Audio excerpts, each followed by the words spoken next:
আজকে মহামান্য সুপ্রিম এই যে সিদ্ধান্ত, তাদের যে ভার্ডিক্ট এলো এবং প্রায় 26,000 মানে অ্যাকুরেটলি বলতে গেলে 25,753 জনের চাকরি চলে গেল, যারা 2016 সাল থেকে চাকরি করছিলেন, যাদের পরিবার আছে, বিয়ে থা হয়েছে।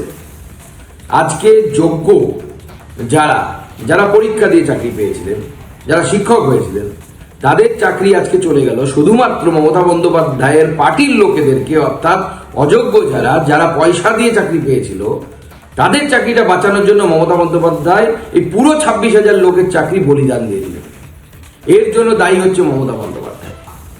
যদি আজকে যোগ্য এবং অযোগ্য এই পৃথকীকরণ মহামান্য আদালতের সামনে রাজ্য সরকার করে দিতেন, তাহলে পরে আজকে কিন্তু এই টোটাল 26,000 প্রায় 25,573 জন এদের কিন্তু চাকরি চলে যেত না। শুধু অযোগ্যদের যেত, যোগ্যরা বহাল তবিয়তে চাকরি করতেন।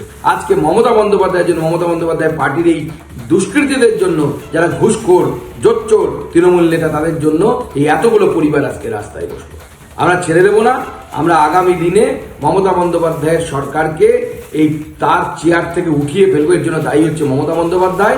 আমরা খুব শীঘ্রই এর বিরুদ্ধে পথে নামছি।